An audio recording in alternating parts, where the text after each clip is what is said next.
ഇന്ന് തന്നെ ഡൗൺലോഡ് ചെയ്യൂ. കാണൂ നിങ്ങളുടെ ഫേവറേറ്റ് ഷോസ്. ഞാൻ ചേച്ചിയോട് എനിക്ക് പകരം വേഷം കെട്ടിയിരിക്കാനാ പറഞ്ഞത്. ഞാൻ തിരിച്ചു വന്ന ആ വേഷം അഴിച്ചു തരേണ്ടത് ചേച്ചിയുടെ ബാധ്യതയാണ്. നടന്നത് എന്റെ വിവാഹമാണ്. എന്റെ കഴുത്തിൽ കിടക്കുന്നത് ഒരു പുരുഷൻ കെട്ടിയ താലിയാ.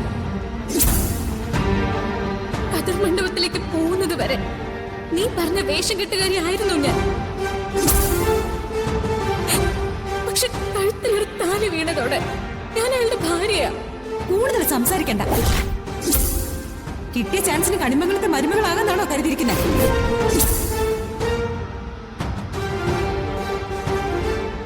ഇതെല്ലാം ഊരി തരാനല്ലേ പറഞ്ഞ?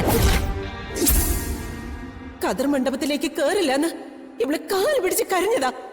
എന്നിട്ടും കേറി. സ്വന്തം അച്ഛൻ വീണ് മരിക്കരുതെന്ന തീരുമാനം ഉള്ളതുകൊണ്ട്. അച്ഛനെ സംരക്ഷിക്കുന്നവളാ മകളെന്ന് പറയുന്നത്. സ്വന്തം കുടുംബത്തിന്റെ മാനം സംരക്ഷിക്കുന്നവളെയാ മകളെന്ന് പറയുന്നത്.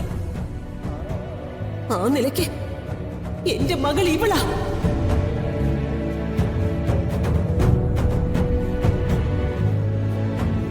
യശോദേ, വെറുതെ അനാവശ്യമായിട്ടുള്ള തീരുമാനങ്ങൾ എടുക്കണ്ട. പ്രിയങ്കയ്ക്ക് പകരം ഈ അനാഥപ്പെടിനെ കാണിച്ചു കൊടുത്ത അവര് സ്വീകരിക്കും തോന്നുന്നുണ്ടോ?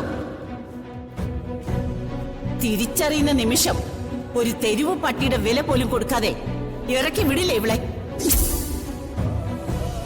ഈ കല്യാണ മണ്ഡപത്തിൽ കൂടി നിൽക്കുന്ന സകല ആളുകളെ സാക്ഷിയാക്കി നടന്നതൊക്കെ ഞാൻ വിളിച്ചു പറയും.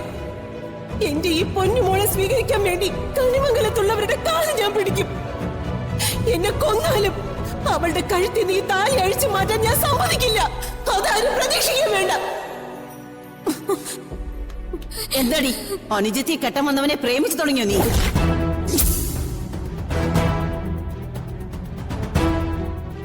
ആയിരിക്കും. നിന്നെ സംബന്ധിച്ച് അതൊരു കിട്ടാക്കനിയല്ലേ? അത് കൈക്കലാക്കാൻ നീ എന്തു ചെയ്യും?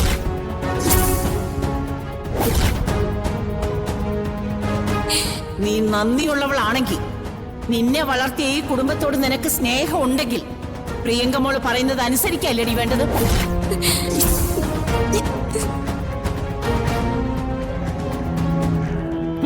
ആൾമാറാട്ടം നടത്തി ആളുകളെ മുഴുവൻ പറ്റിച്ചതിന് നിനക്ക് ശിക്ഷയില്ലെന്നാണോ നീ കരുതിയിരിക്കുന്നേ?